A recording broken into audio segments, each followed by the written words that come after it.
Well, welcome to today's ITAM Kitchen, the place where we talk about topics that no one else talks about. And today, well, actually, people do talk about AI, but we're talking about from an expert. We have an entire panel here, and trust me, we can add more people to this because we've talked about Patrick too. It's like, okay. And Patrick, if you don't want to join, you know how to get here, so feel free to join in too.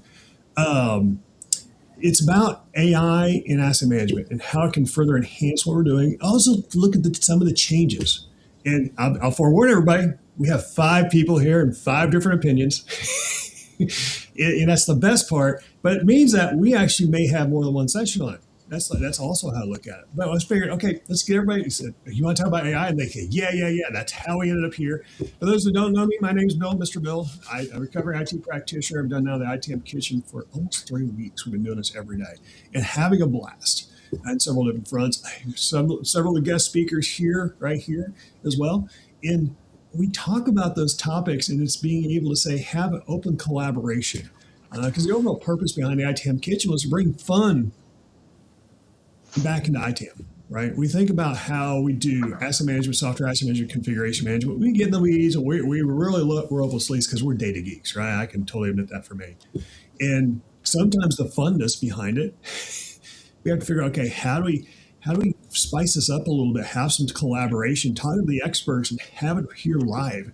And so we're streaming on LinkedIn right now. I also have the YouTube channel that's happening. So if you go on YouTube, please sign up for us on that side. On that, I'll put the ticker there below, at ITAM Kitchen on YouTube. Make sure we put that there. But quick introductions. Let's do a quick panel introductions. You probably know everybody, but if you haven't been here before, welcome. Appreciate you being here. If you're new to the industry, absolutely, you're going to enjoy yourself. Most of us been here 20 plus years. I know I've been around 30. We're some of the crazy ones still around, and we love it. I love it from several different angles. So with that, my name is Bill, Mr. Bill. Like I said, recovering IT practitioner. Little did I know that I'd be doing things like this, hosting this. When I first started, I was an IT technician. My boss said, now start tracking everything. It's like, okay. Then within a year, I became a consultant. I'm now help consult thousands of customers in different ways. And being able to say, okay, let's figure out how to do that next step. It's not about me knowing the answers. It's about how to enable others to go that next step. And that's where the fun is. So that's a little bit of introduction on me. Let's go just round robin. Sasha, you want to go next? Well, I mean, I've been in the ITAM since, I started with software asset management, really didn't progress to bigger ITAM, and then more niche down now on managing negotiations around ITAM and based on ITAM data. And speaking of fun, Bill, and AI, I want to drop in one anecdote here, one story, which I hope will spice up this conversation. Spice up today's dishes in the ITAM Kitchen. I protect clients from audits. And I received an audit report about 2 months ago, and I looked at it and I said, it just doesn't make sense. It doesn't make sense. And then me and my colleagues looked at it, and then we realized somebody decided to process audit data with an LLM. So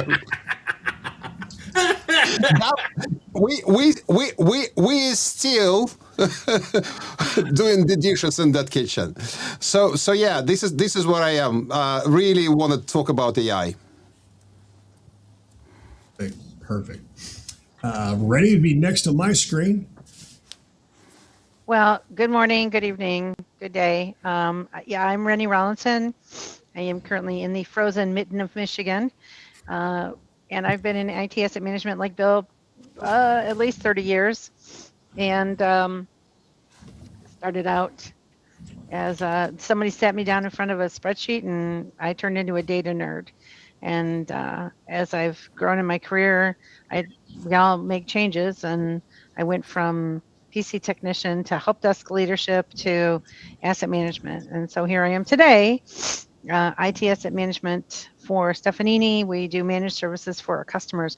We protect them from audits too, Sasha, just not on the Microsoft front, just from other areas. But we certainly do complement one another in the work we do. So thank you, Bill. I don't have any spicy anecdotes yet, so give me time. I'll come up with some. I will, Sasha. Jeremy, you want to go next? Jeremy Berger, the ITAM coach, prognosticator, and author of Rethinking Information Technology Asset Management. I've seen the future, but I'm not going to give away the ending. I have been in IT asset management probably from the get-go, thanks to the Y2K bug. And one bill, it was, oh crud, my brain just shut down because it's cold in my house and I like it where it's warm. I'll remember anyway, but my boss at the time looked at me and said, you did a really good job helping us dodge this Y2K bug. Can you help us with the Office 98 renewal?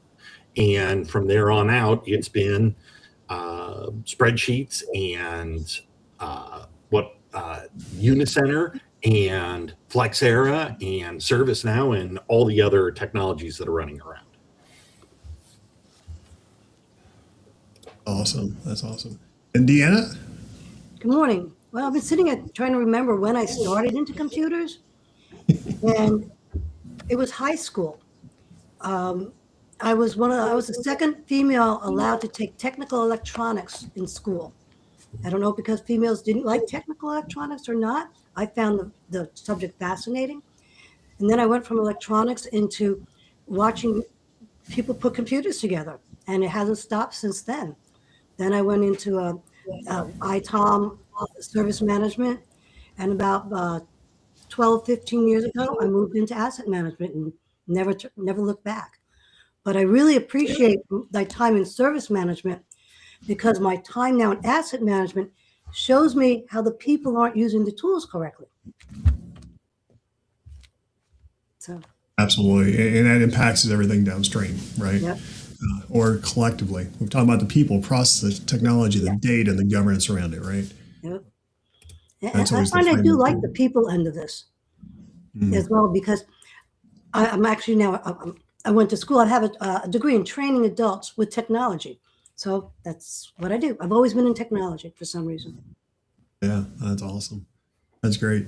Because when you find it used to be, to your point, females in technology just didn't really intermix. It was more of a male environment. And that Freddie I were just talking about that just last week, kind of side chatter. And it's amazing how just some people shy away from it, but how others embrace it is the best way to put it. I would put that to the challenge. That is not that is a misconceived notion. Women in technology have been around for a very long time. The first human computers were female, and the first programmers of the large ENIAC and vacuum tube digital brains, as they were called, were also done by women because the programming piece and the calculation piece was less valued than the computer engineering back in the 30s, 40s, and 50s. So it was only until the microprocessor really started to get hot that you saw this switch away from the programming piece being female dominated to now being male dominated. So yeah, Deanna, I hate to break it to you, but you were just on the wrong end of that curve. Oh, absolutely. And I do feel sorry for you. So don't give them the short shirt. That's for sure. Yep. Oh, females have always been. Yeah, it's always. I mean, I grew up in a TV shop, so I'll just go a little further, right?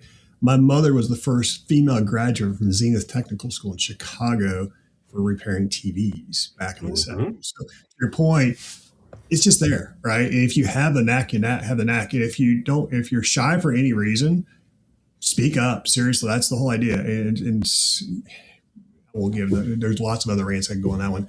But let's get back to our core topic. But yeah, I appreciate females being here because I love the creativity. I love the wholeness you got to bring into the picture. And it's a complementary type role. I've always been like that, right? It's very respectful, et cetera. And it's like, okay, let's figure out how to work together. That's the fun. But our core topic is AI. And we know AI doesn't have sometimes the common sense to have correctly, right? It's the best way to put it. Everything we're talking about. And that's where a core topic is AI and how it can further enhance our role. Now, with that, we have to think about how it's going to change our role.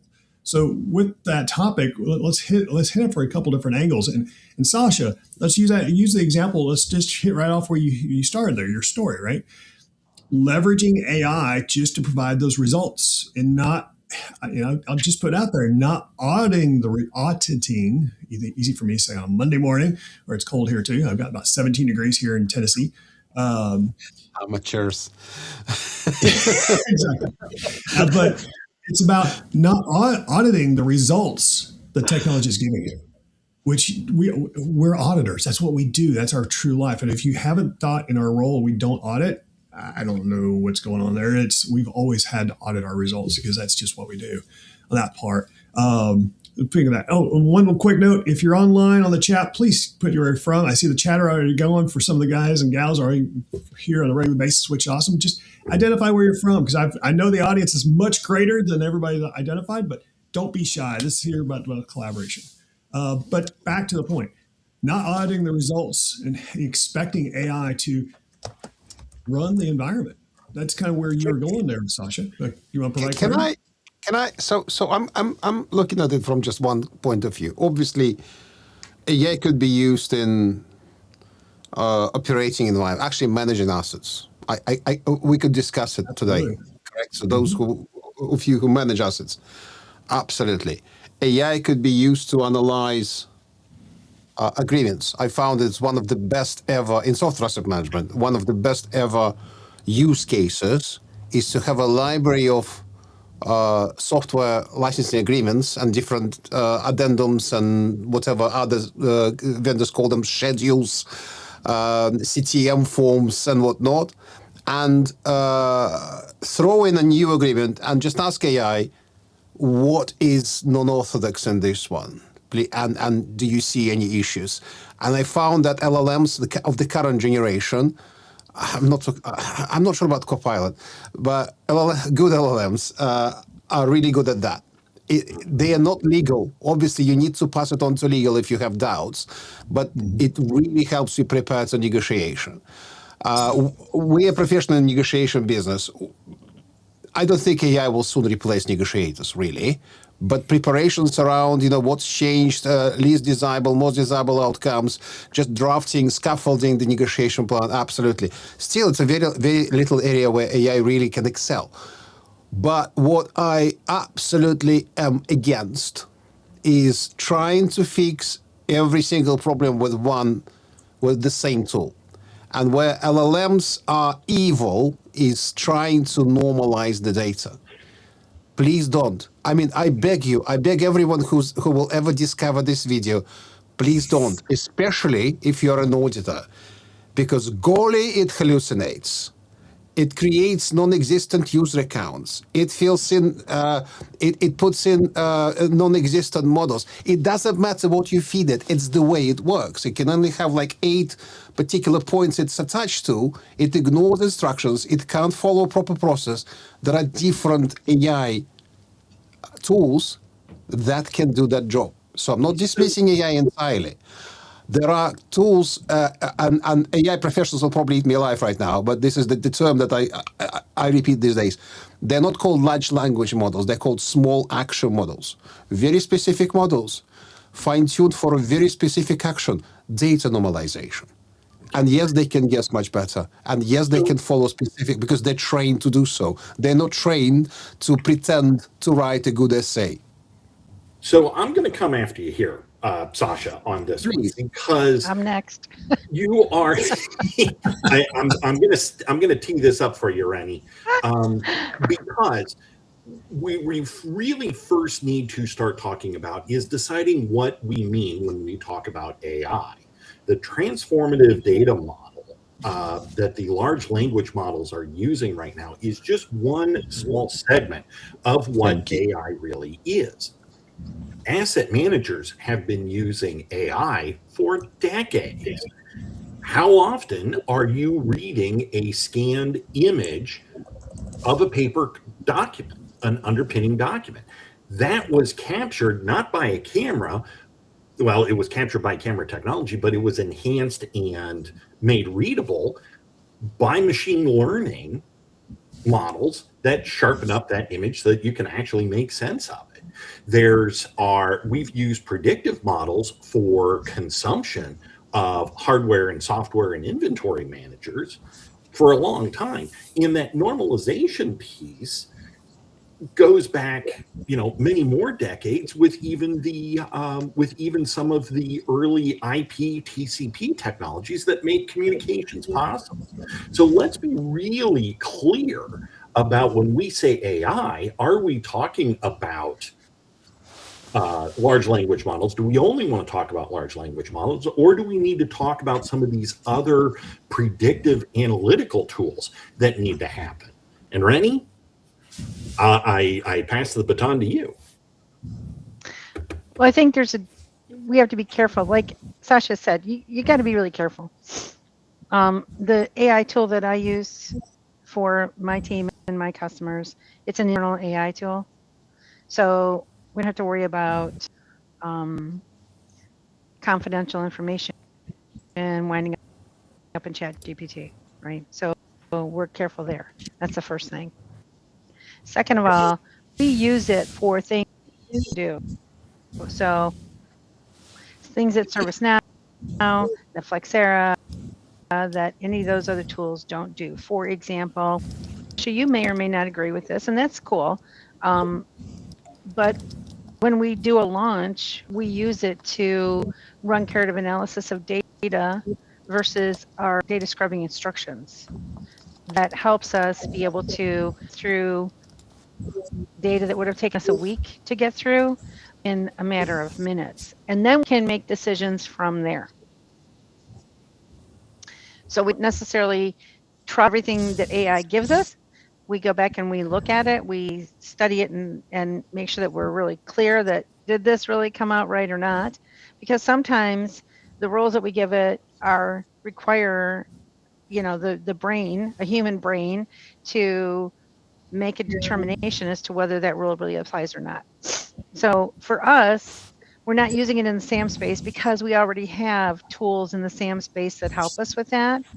And they do a great job. SAM Pro, Flexera, all of those tools those are the biggest ones right now, right? They're doing a great job helping with contract analysis and compliance reporting and all of that.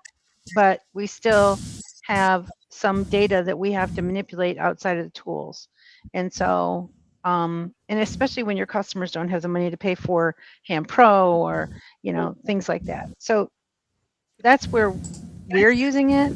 So it's great on the software side that you're exercising that caution, but we can exercise the caution with being able to say, try it.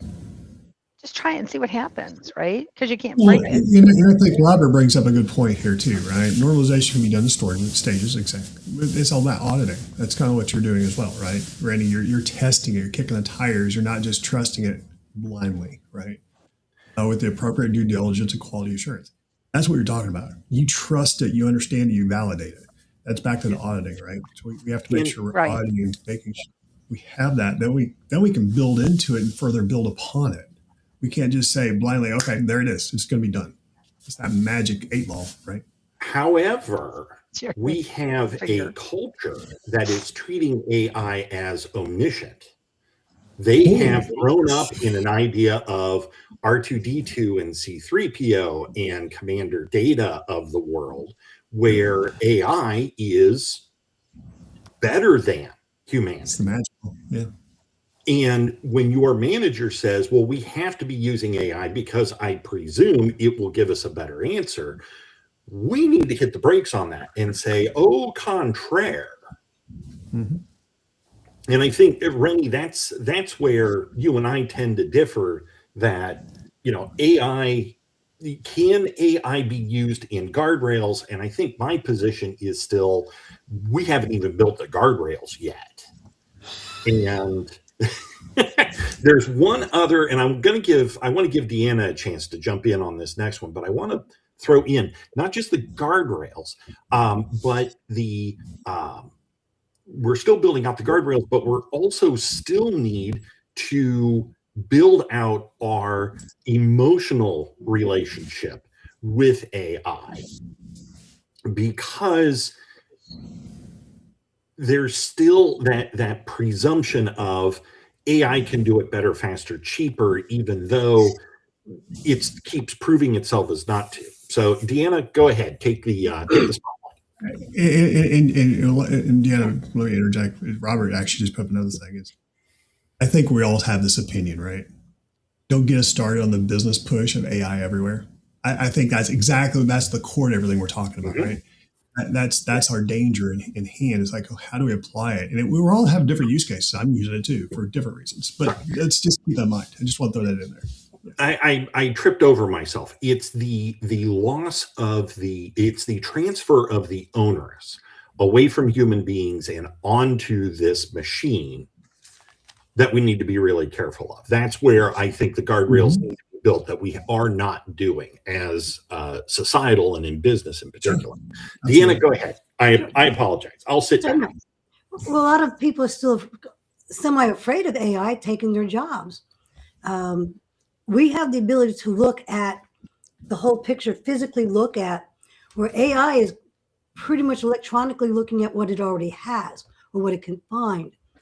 It doesn't know how it's going to trigger someone's emotions. It doesn't know that we just spent $500 million on something that it doesn't like or says it can do better. And we already spent the cost. So I'm still a little cautious with AI, but I think a lot of it is because of all the physical movement I've done with hardware. And I've only been allowed to help repair the software end of things. So it's the balance that I don't see. Okay. So that brings up a good point. And Rennie has talked about this before, and I am always going to give her a chance to talk about ta-da. The idea that asset management is not. I will always. Unfortunately, I learned you gave it to me before I was able to put it in my book. So, third edition in another couple of years when that comes out, it's going to show up. But the idea that the asset manager is getting away from this physicality activity of dropping hardware and loading software and then counting up how many times they do that over to a analytics role and a much more meta conversation. Is that data good? Is this relevant? Is this actually giving us the right idea? And then stepping in before somebody does something stupid with that AI answer, like send out a generated audit email. Pray continue, Jay. Rennie. Well, actually, I would love to see an audit email go out. Right? So the biggest issue for my team, because most of my team in the hardware space right now, we don't have a lot of the CM space. But when he says ta-da, it's not like ta-da.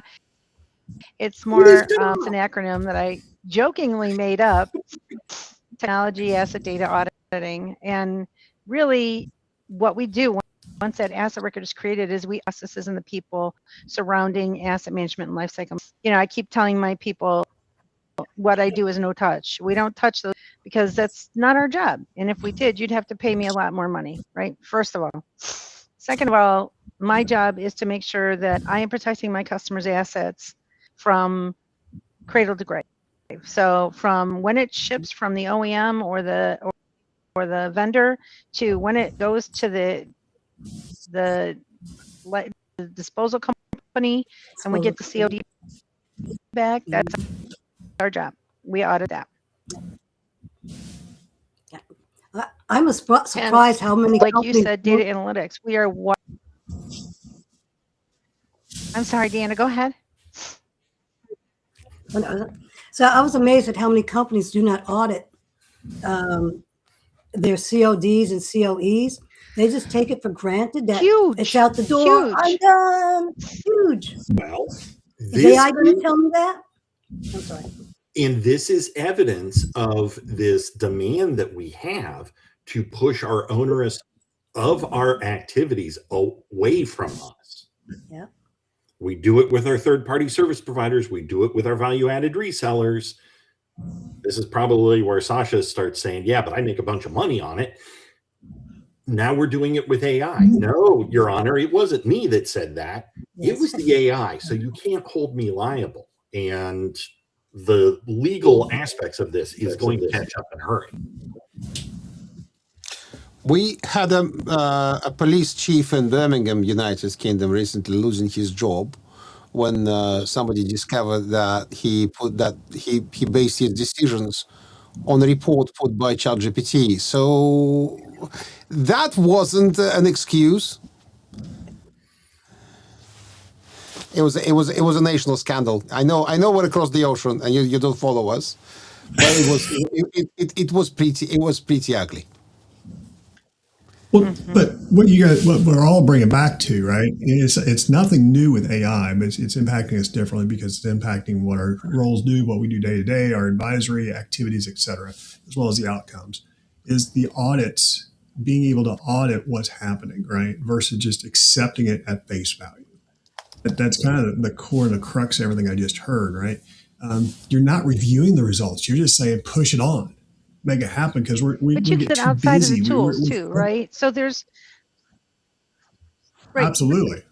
There's. I think I'm stepping on you.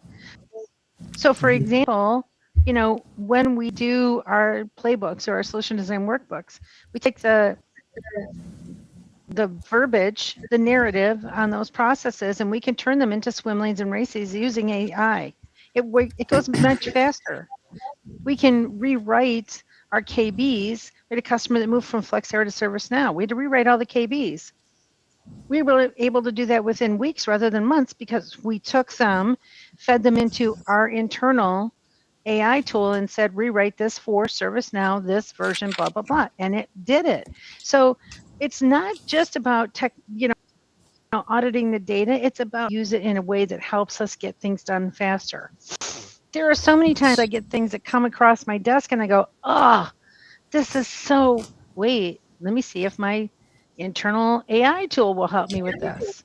I had a VP who went on and on about, did we answer all the questions in the RFP? So I ran a comparative analysis of all the documents. Tell me, did we answer all the questions? And it said, yeah, you did, and more. Okay. So I sent it to him. Here you go. We did it.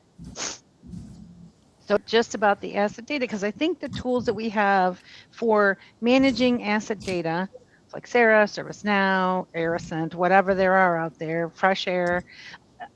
Freshworks, sorry, they all give us a foundation for doing what we have to do. And especially, like Sasha, what you're doing is outside of the tool too, because you're really taking all this data in, reviewing it. I mean, you can't trust the data comes through the tools. I need raw data. Somebody set a filter on there, right? So it's not just about using it to manage the data or the assets. It's about the management of those teams that are managing the assets and the data. Now I'm going to get off the soapbox. There still, right? It's the auditing aspect is still missing. That's again, we're still hearing that, right? By default, we're designed to be auditors. I mean, I was a baseline inventory auditor. You want to talk about ritual, hands down, no nick, and train people at the same time? That's school of hard knocks, right? In today's youth, I'll say it that way, there's some new folks in the industry, and I love having them here, don't realize the amount of detail that we put into making sure the accountability is there for the data. We just do, because that's inherent. That's what we do. We built into it, right? And there's lots of different comments coming that are pretty lengthy at some points. But it's all about that scrutiny, right? Because business comes before quality.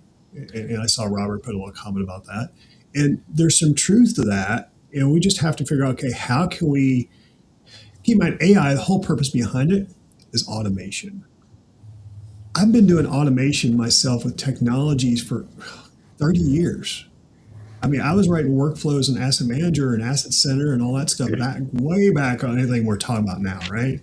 In that automation, we knew how it was. We scripted for the right results. We knew what it was, but we also reported the errors. We had to review those errors. Are we doing that today? I mean, a lot of the imports I'm seeing, as an example from the technology, and pick on whichever gorilla you want to in space, they're horrible about logging what errors are coming in. Horrible. I'll just call it out. Horrible that part. So if you think about that, okay, let's go back to the crux. But I'm not trying to pick on the vendors. We can. I can tear them apart. That's not the purpose. But let's figure out back to AI. How can we better embrace AI? And I think these guardrails we're talking about are huge to that, right? And say, what use cases do we want to start accountable? Where do we start? How do we do crawl, walk, run approach and our maturity to embrace this, go that next step? That's what's going through my brain. Any thoughts? So in AI, there is, if you get away from the LLMs and you get into some of the agentic and automated autopilot sort of activity, you come into a concept. Sorry, Cincinnati Public Schools just announced they're going to be closed for tomorrow, and my daughter is celebrating. So I apologize for the distraction. It's a little early. Usually they'll wait till lunch, but there is, when you're dealing with autopilots, flying an airplane, driving a car now, as well as some of the other agentic purchasing AIs, there is something that's known as a knowledge model. And what that is a subset of the data that tells the robot what the optimal state of the activity is. How fast can the plane fly? How fast can you push it? How fast do you go too far? And then you got to start backing off. And when you say back off, do you mean the throttle? Do you mean flaps? Do you mean dropping landing gear? What have you? All of these little instructions. Asset managers have been building a knowledge model for decades because we've got all of this we've been doing all of this normalization activity, gathering up underpinning documents and organizing reports to go against not just external but also internal audits. But what we're losing right now is that presumption that whatever the model is telling us must be fact. And current tooling that's out there makes it very difficult to look inside their box and say, how did you come up with this answer? And very much so. That's the next step. And that's why, again, Rennie, that ta-da idea is really going to come back to be a blessing and a curse, because asset managers are the only people that are going to be able to make sense and build out that data model, that knowledge model for the automation to actually deliver. That's part of it. Let me add to that a little bit. I think where you're also going is we are currently in our industry, when it comes to the vendors, the product vendors providing these solutions, right? They've taken the black box approach. Mm-hmm. It's going to call it black box approach.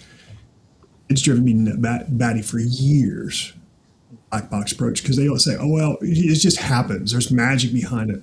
Well, that magic is now exposed. It's got to be exposed for us to trust the data coming out, because AI's, we need to know how AI needs to operate and think about it, and let's trust to make that judgment call.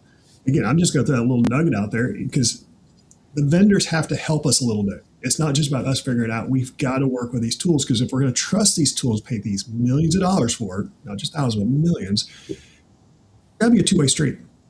And we've got, because if we're going to trust them and use their tech, great. That's awesome. That's great. Business decisions there. But we also have to your point, if we're going to, we're also auditors, and we have to pull that back in. I'm going to pull back in there. We've got to be able to audit what we're doing. Yep. Otherwise, the executives cannot trust the data we're going to give them. Yeah. Deanna, you said something you were about to pipe up on. I'm sorry, I injected that. No, I was just the last time I used AI was I helped it read my book for me before I published it. Okay. It's great at that. And I didn't necessarily want it to look at my spelling errors, but it did look at some of the logic of the sentences I wrote. And I found that highly interesting. So you actually can teach yourself that you're not thinking along AI lines, but I still know how to think along human lines. And that was one thing I found interesting, because that was about the only thing I had for the last 6 months to work with AI with. And it was kind of cool. It's very good at that, actually. It's Yep. extremely good at that. I have a question, Bill. Go for it. Sasha, given your initial comments, where are you finding uses for AI?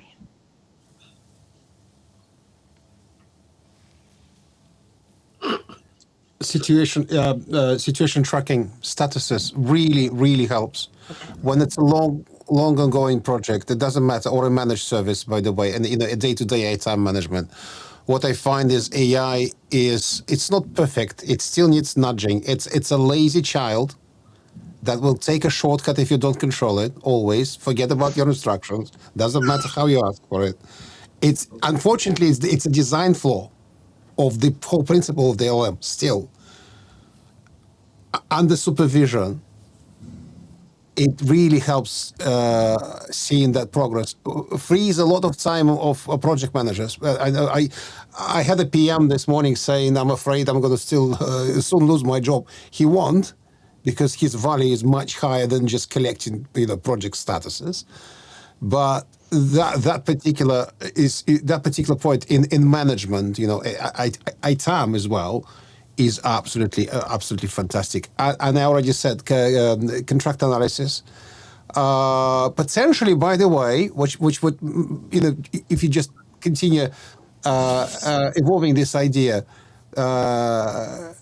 ticket analysis, going from incident management to problem management with AI, definitely like a no-brainer. I would do it today. That would be my my 2 cents.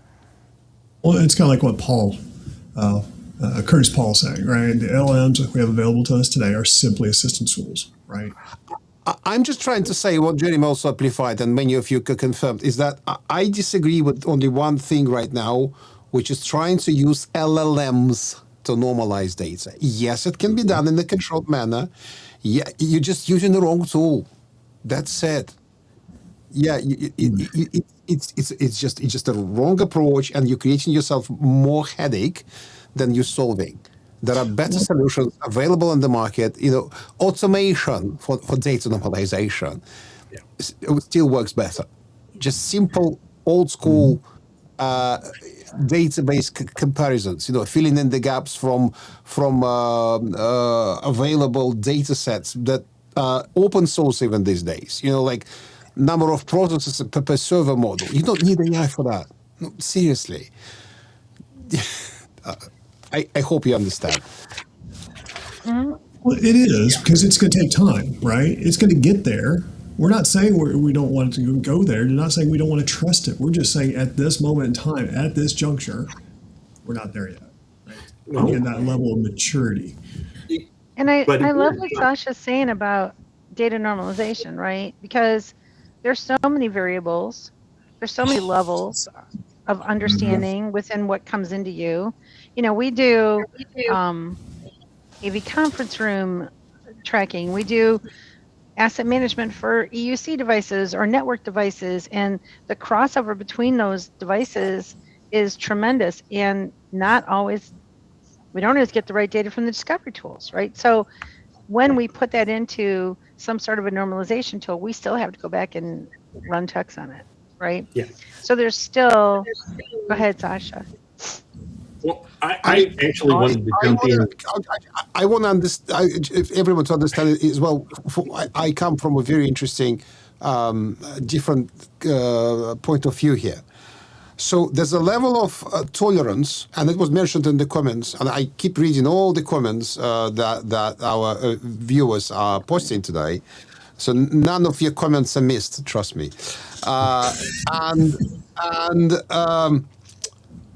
It depends on your role, how tolerant can you be to the errors, and at what point you just let it go.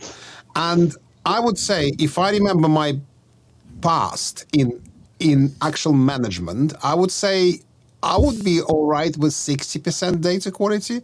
That low, it already gave me enough information to take to take action and make decisions based on that. In certain roles, you need 75 to 80% accuracy, which probably, by the way, IT security is probably in that range. When it comes to compliance, and by the way, IT security could also feel free to eat me alive. When it comes to software compliance, and especially money audits, I want 95% quality. And unfortunately, right now, if you look at the statistics, don't take my word for granted. We are looking at, according to different researchers, something like 80% accuracy with Claude and 40% with ChatGPT. So it's not what you can use for audit reports. And talking about money, so everybody understands why I'm saying this. That report had errors for about $1.5 million American dollars. Come on. You were so lazy to do it yourself in a couple of days, just slap the AI on it without any checks, and you come and you have the guts to come to the client and say, you owe us $1.5 million. Nope. Go away. Do your job properly. That goes back to the concept of guardrails. What is the company's tolerance for a missed audit?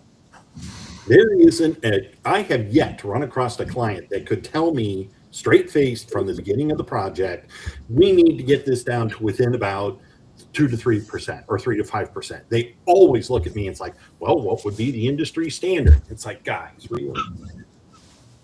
That's part of that human element that needs to be solved first, that builds that knowledge model before AI can take over. Now, Bill, I want to push back on a comment that you made. We need to be clear. General AI is one thing, but there's all these other tools, like Sasha was saying, that roll under the concept of artificial intelligence.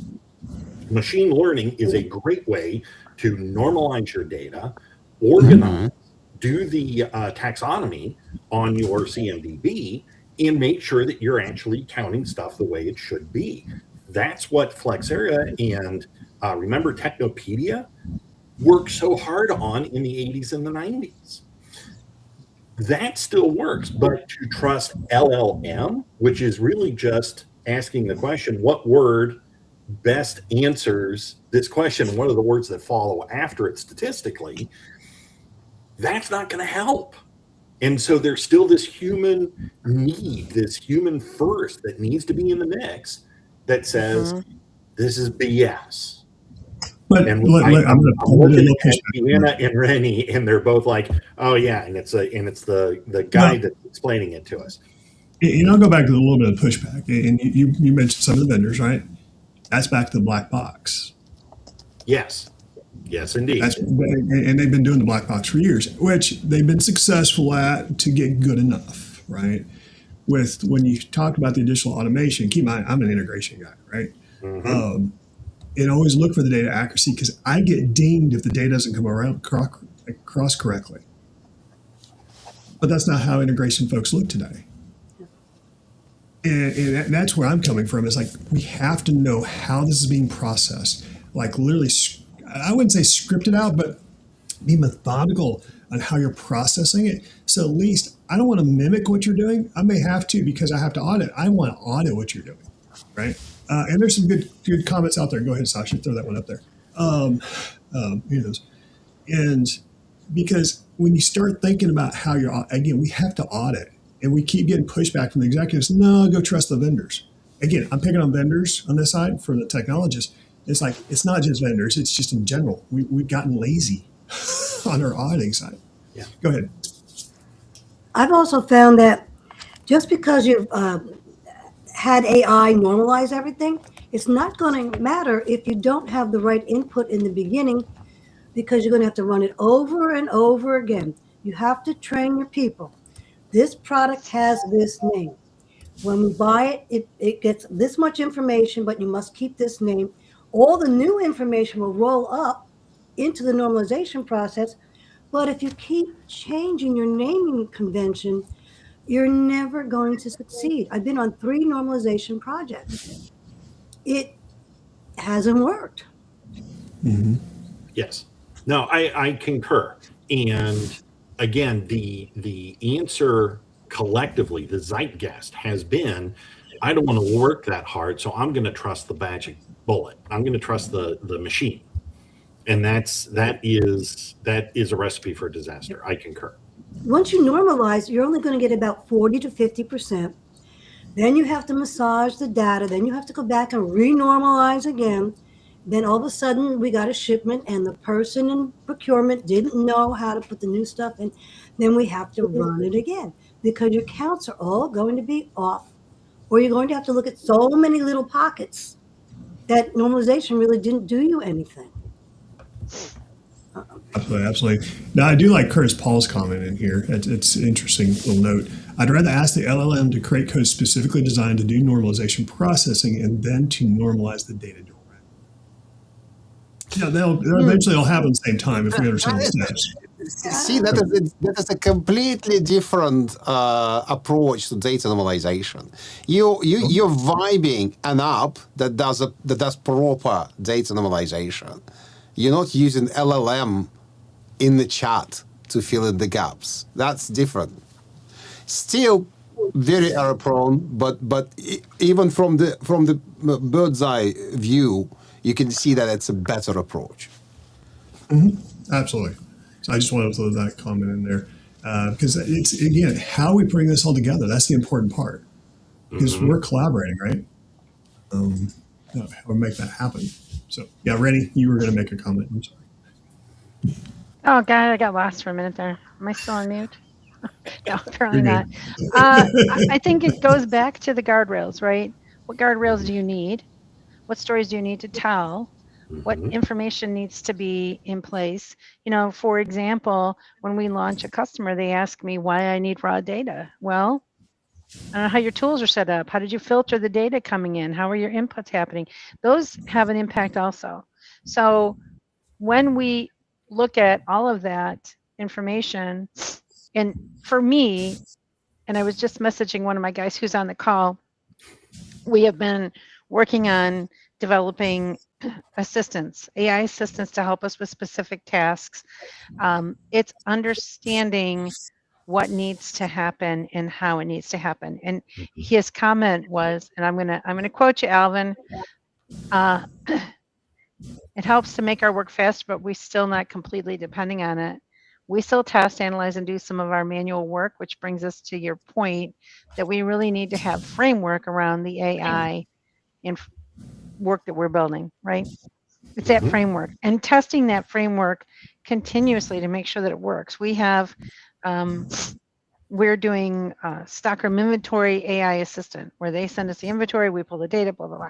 Anyway, but it works different for different customers because we're pulling data from different tools. So I can't say that this works specifically for every customer, but I can modify it to say, this is the customer, here's the bot, right? So again, back to what Sasha's saying, don't always trust the data, but look at it analytically to make sure that what you're getting out of it is useful.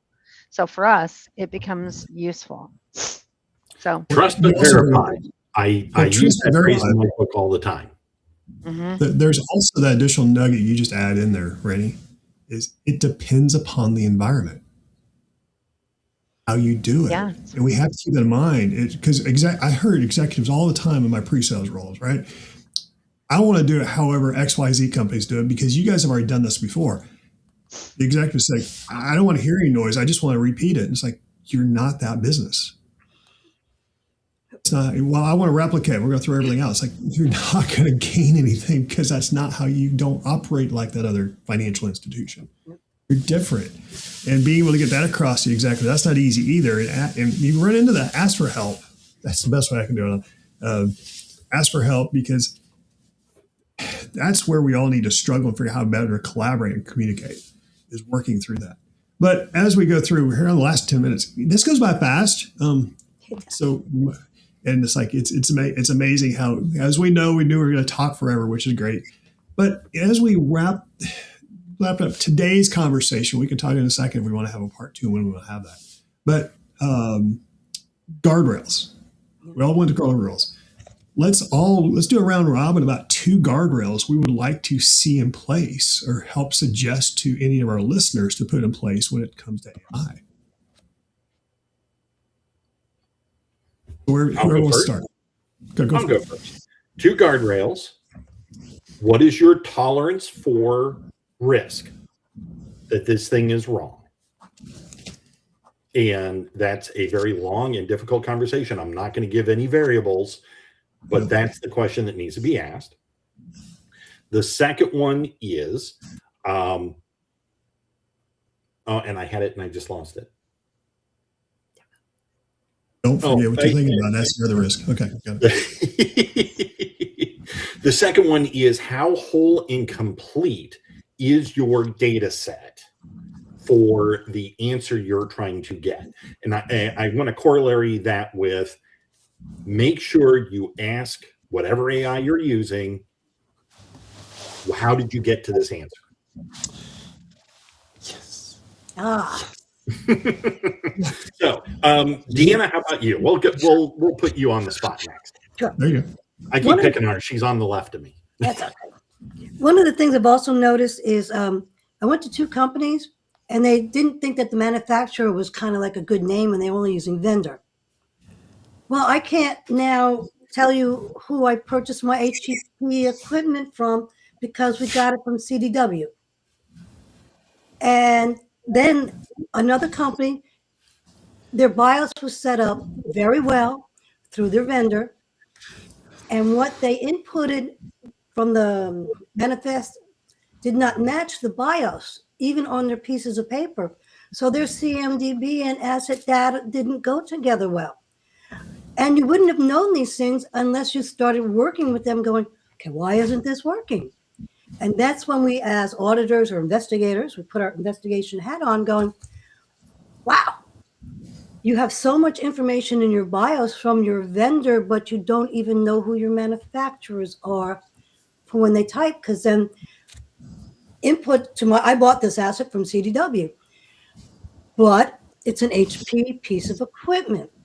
And that was one of the most confusing things where I had to tell people, no, put the manufacturer back in. CMDB only needs the vendor. CMDB doesn't care about the manufacturer, but the asset manager cares about the manufacturer. And I found that in 2 companies, and I found that kind of strange. Okay. So whether your BIOS is going to match correctly, because that's pretty much what your CMDB is going to pick up, and what's your manifest. So that's why I don't know if AI would pick up something like that either. 2 different fields. Yes, there are fields and identifier, but I've seen companies literally take the manufacturer field out of, they just turned it off. Mm-hmm. That's great points. Great points. Yeah. Sasha? I think I've said it all.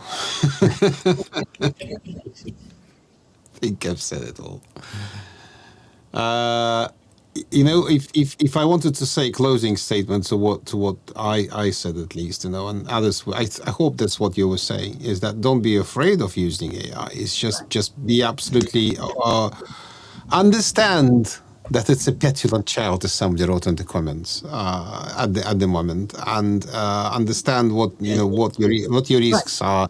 Security, lots of conversation about risk, very important, but don't be like we had this discussion with my wife this morning, actually, when we were having coffee in the kitchen, and she said that people who are not even trying AI these days will be so far behind in a very short time frame, and catching up will be very difficult. So try it, but also shed your rose-tinted eyes, please. I want to go with Robert. Yes, Robert, I did get that backwards. Okay. Well, excellent. It should be a CMDB, it should be in the MTB, yes. Yes, I agree. I misspoke. Yeah. That's a good comment. Good point. Ray? Well, I like what everybody has said so far. I think guardrails are very important. You got to determine what you want your outcome to be, and I think that's the most important thing. What am I going for? What do I need? Right? Do I need help with these tasks that are boring and repetitive? Do I have volumes of data? And then you set those works for you. You said ask for help. I think the more brains you get involved in it, the better, because sometimes you forget. Sometimes I'll even ask II, what do I want?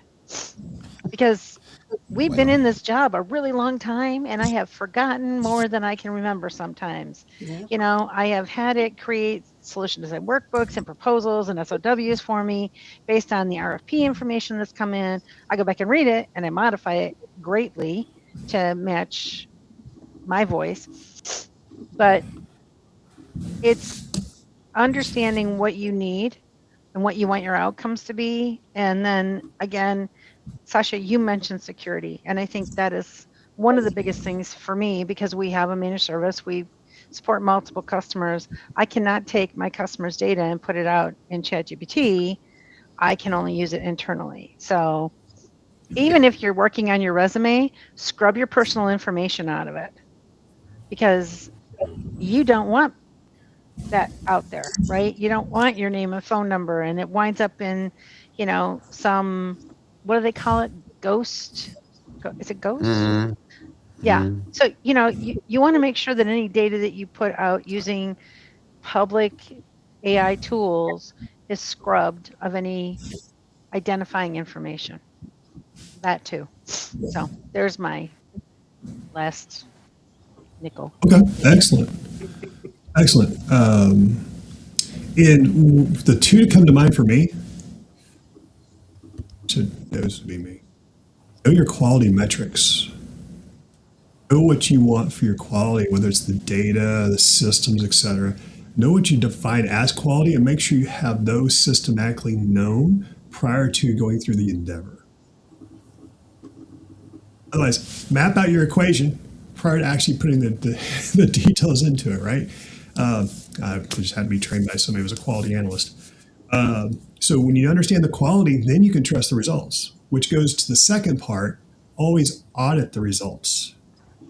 Always, always, always. Don't never just say, here it is, etc. You might say, here's a draft. It's great. How does it look? But always look at the results and pass it amongst your peers and say, okay, this is what I see so far. Anything a little crazy? Because this is your opportunity actually to help better alignment with your peers on AI. Because they're going to say, how did you come up with this? As well as your whole practice area. It's like, oh, wow, okay, how'd you do this? Because I need to know, because this is a report I need in my area. You never know where that's going to help, what else that's going to attribute to. So I look at it that way, but I've always been the quality guy. When you think about the quality, garbage in, garbage out. Right now we have a lot of bad garbage going in and a lot of bad garbage still going out, and we just don't know how to process, and that's the biggest challenge we have. And I'll give an example, AI, right? So I use it for different things. Try to just do a search on asset management. You're going to get the entire gamut and a lot of garbage out there. You'll get my book. Well, I'm just using an example. There's a lot of garbage. How do you work through that, right? So as we put there, we're at the top of the hour, so I appreciate everyone's contributions together. The question I have for you, there's a lot of energy here. Do we need a part 2 on this? Yep. Okay. When do we want part 2? I'm just going to go ahead and call it. When do you guys want part 2? You guys call it this week. When do you want it? Like tomorrow? Unfortunately, I'm not going to be able to make a part 2. I've got some changes happening, so you guys can carry the banner without me. Do it whenever you want, Same here. Mr. Bill, and we'll join you when we can. Yep. Got it. Very good. We'll make it in the next couple of days. You got it. We'll make it this week. But there will be a part 2 to this because I think the dialogue online has been awesome. The contribution here has been awesome as well. And yeah, it's very important to us because we keep hearing all this noise. Okay, let's get some clarity to the noise. That's all I'm asking for. Nothing more than that. Let's get clarity just going forward. So thanks, everyone. I really appreciate the contributions. Everyone online, hold on real quick and let's chime over and their screen and we'll make that happen.